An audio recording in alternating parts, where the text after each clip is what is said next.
Quinta-feira chegou, mais uma edição do Voz da Mulher, e com o avanço acelerado da tecnologia e o surgimento das redes sociais, assistimos cada vez mais o uso da internet como balizador da vida social. Por ela passam as decisões de toda a ordem e hoje deparamos com o fenômeno Tribunal da Internet e a cultura do cancelamento. Eu duvido aí quem nunca cancelou alguém pela internet, né? Você sabe como isso afeta a nossa rotina e o que é isso? Por isso, aposto que não, eu também não sei, por isso a gente vai conversar aí com a psicóloga clínica Isabela Cordeiro e com a nossa convidada de toda semana, a delegada Sheila. Vamos aí, né, Sheila, entender o que é o Tribunal da Internet. Bom dia. Isso aí. Bom dia, Tamara. Bom dia a todos os ouvintes da Rádio Alô FM. Bom dia, Isabela. Né? Obrigada por ter aceitado o convite para estar aqui e para a gente falar de um assunto que é tão importante para todos nós, né? E preocupante, né? Eu queria, Isabela, que você já começasse explicando para a gente o que é o Tribunal da Internet e a cultura do cancelamento. Bom dia, Tamara. Bom dia, Sheila. Bom dia a todos os ouvintes. Então, a cultura do cancelamento ela vai ser uma prática organizada para gerar um boicote em cima de algumas pessoas que pensam de alguma forma diferente. Essa cultura ela aumentou muito, tanto no nosso país como fora, e isso mostra muito como a gente está 8 ou 80, né? Então, pessoas que pensam diferente automaticamente estão sendo canceladas num determinado grupo. Então, se eu tenho uma visão política, religiosa ou de algum fato que é diferente desse grupo, eu acabo sendo cancelado. Então, é essa política de boicote, onde as pessoas vão se juntar para dar fim, né, de certa forma, à fama ou alguma coisa que a pessoa falou ou fez, né, algum ato. É como se a pessoa se resumisse àquilo, né? Exatamente. Tem coisas que a gente vê na internet, gente, é tão mais fácil passar, rolar o feed e ignorar, né? Sim. A frase "a internet é uma terra sem lei" é muito famosa, mas existe sim uma lei, que é o Marco Civil da Internet de 2014. Nela está garantido o direito da inviolabilidade da vida privada, como a proteção e indenização por dano material ou moral. Na prática, Sheila, a lei é cumprida? Então, né?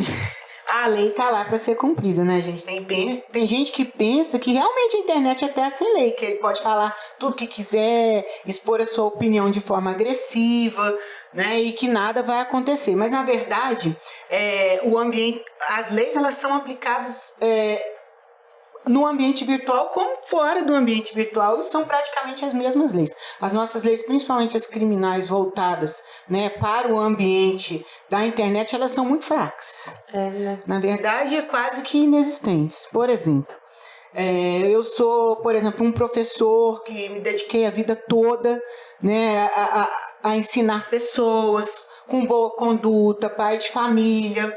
E eu estou ali fazendo o meu trabalho, de repente um grupo de adolescentes resolve montar um fake.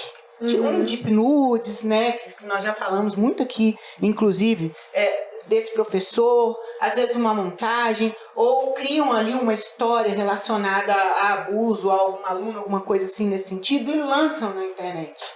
Então isso vai destruir a boa fama daquela pessoa, isso é uma difamação, né, em relação àquela pessoa. Só que as pessoas, quando veem algo assim, ao invés de procurar saber a fonte, procurar saber se é verdade, não, elas saem compartilhando. E esse tipo de conteúdo, ele roda muito. Né? E isso prejudica demais a vida da pessoa, porque a contra-informação, né, talvez o professor lá se explicando, falando, alguém falando por ele, ela nunca vai chegar nem perto da informação ruim. Sabe? Mas nem perto.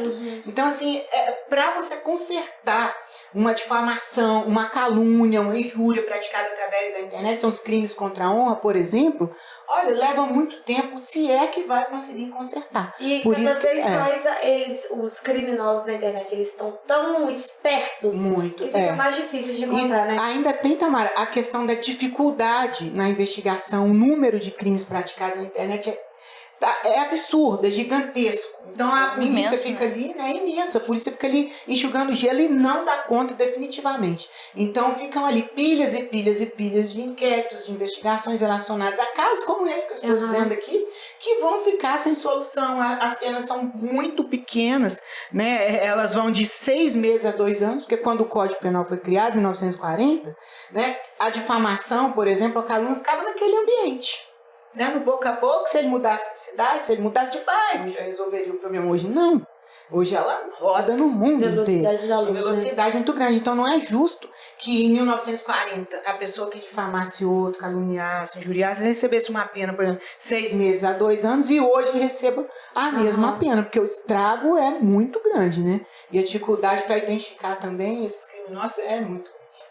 Isabela, falando aí das vítimas, como que você percebe o impacto psicológico em pessoas que são canceladas? Geralmente, né, as pessoas que sofrem cancelamento, elas vão apresentar alguns sinais e sintomas que a gente fala, né? Então, isso pode desenvolver ansiedade, depressão, síndrome do pânico.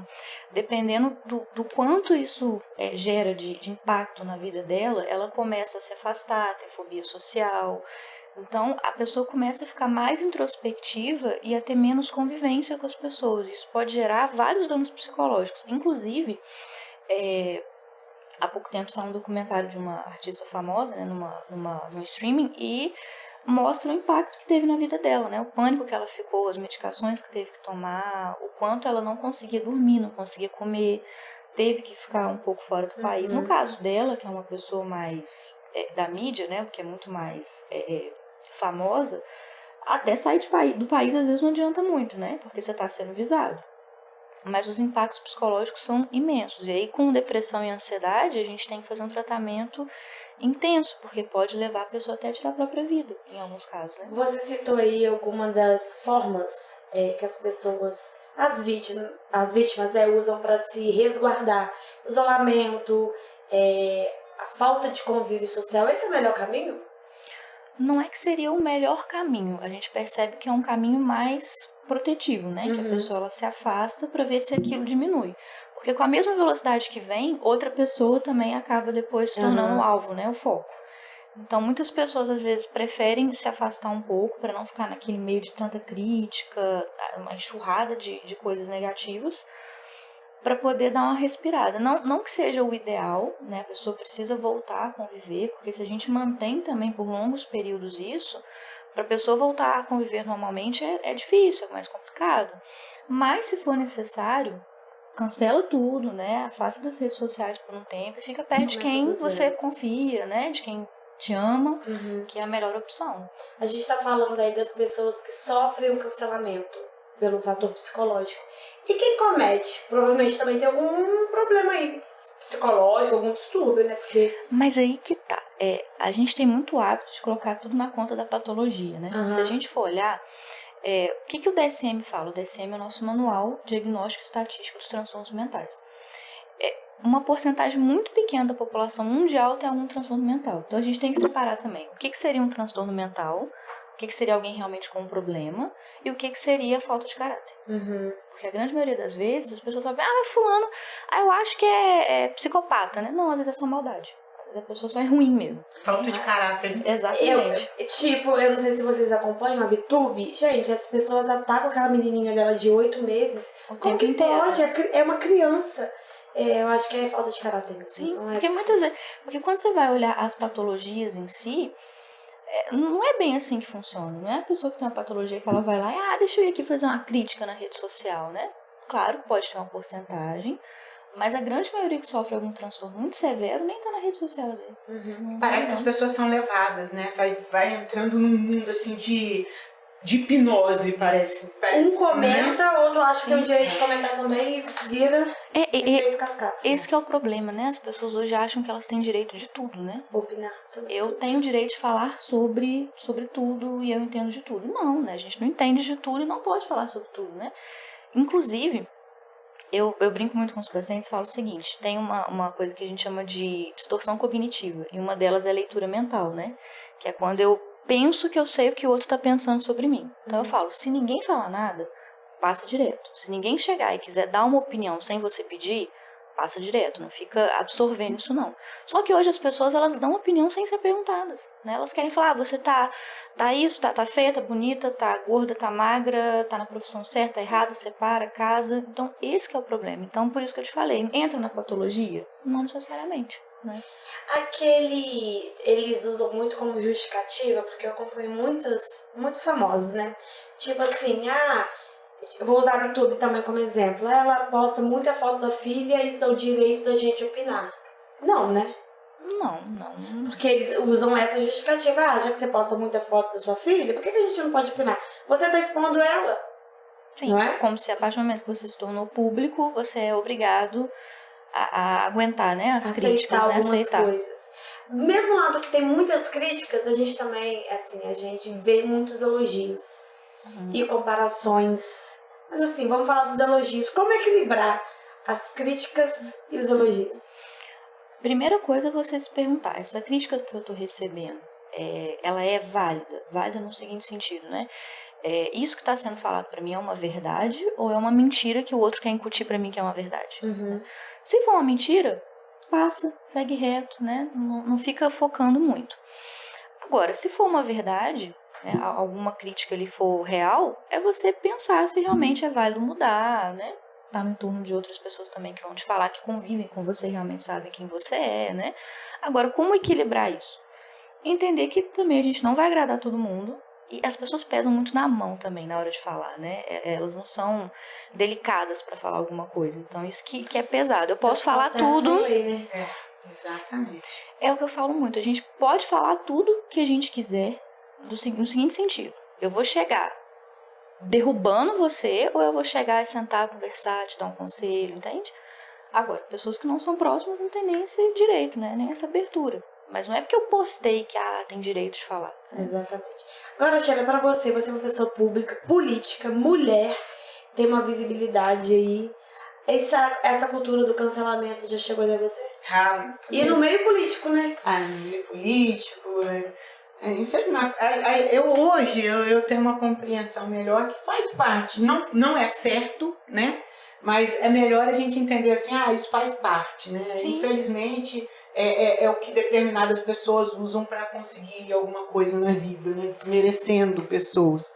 Mas acontece sim o tempo inteiro. Eu já fui vítima de muitos fake news, mas muitos, eu não sei nem assim relatar quantos, né? As pessoas simplesmente chegam e inventam cada coisa, assim, sobre a gente, sobre a família, sobre a vida pessoal, sobre o trabalho, sobre a reputação, sobre a moral. Inventam coisas que você não sabe nem de onde surgiram, né? E infelizmente com as redes sociais isso vai, né, espalhando, algumas pessoas tomam como verdade, outras não, mas a gente espera o tempo, né? Porque o tempo é o Senhor da razão, vai mostrando. E foi o que a Isabela falou assim: hoje você é alvo, aí você espera um pouquinho, amanhã outro vai ser alvo, aí você já vira santo de novo, e assim. É uma esquizofrenia, né, generalizada de algumas pessoas que vão seguindo ali como se fosse uma bola de neve, aí um atrás do outro, é efeito manada, né? Sim. Melhor é bloquear e seguir a vida. Exatamente. Eu ia te perguntar sobre isso agora. Qual que é a melhor resposta? É não dar resposta. Bloqueia e segue a vida. E começar a se questionar o seguinte também. Você sabe quem você é. Você sabe, eu sempre falo o seguinte, você tem que prestar atenção em qual foi a intenção. Qual que é a sua intenção, qual foi a intenção que você teve. A partir disso, você sabe que você não é uma pessoa ruim. Então, você está sendo cansado pelo quê? Que mentira que estão contando, o que estão falando que pode prejudicar. Então, é muito isso. Bloqueia, segue a vida, que é a melhor coisa que tem a ser feita. E entender que hoje é muito difícil a gente voltar, né, a não ter rede social, como antigamente, né, era Orkut, né? Quase não se tinha muita coisa.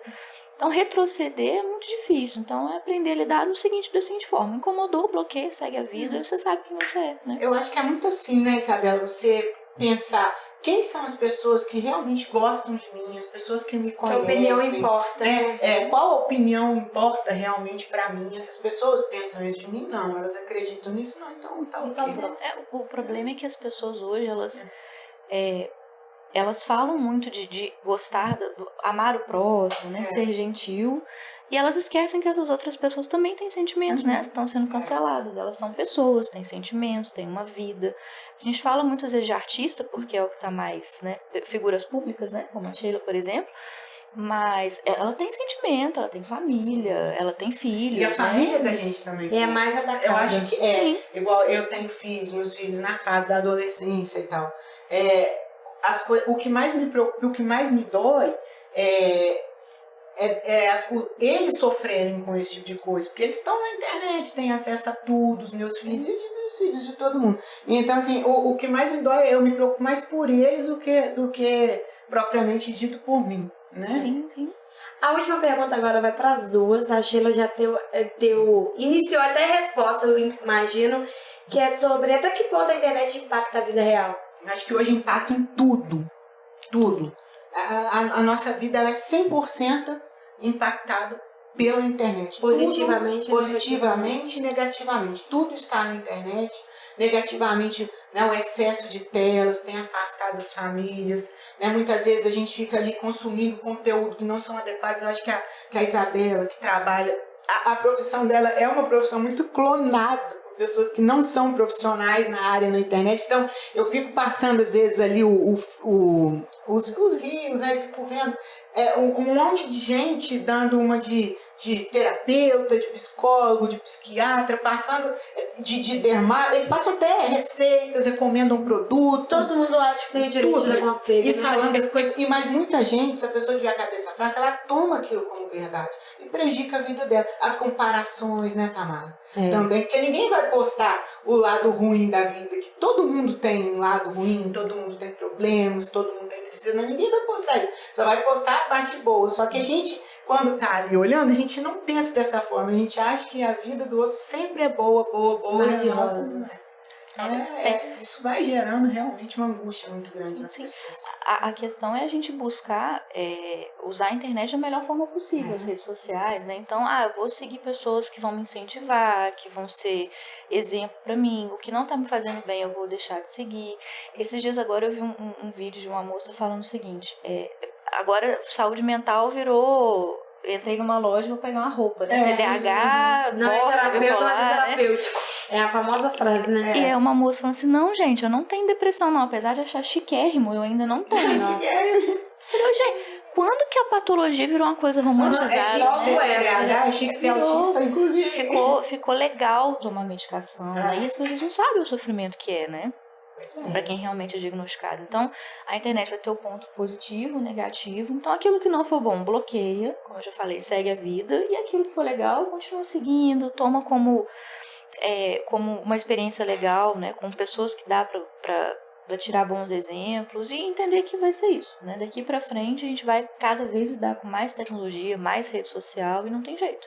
E é com essa frase da Isabela que a gente termina o Voz da Mulher dessa semana. Um bom final de semana para vocês. A gente se encontra semana que vem. Muito obrigada, Isabela. Obrigado a vocês, gente.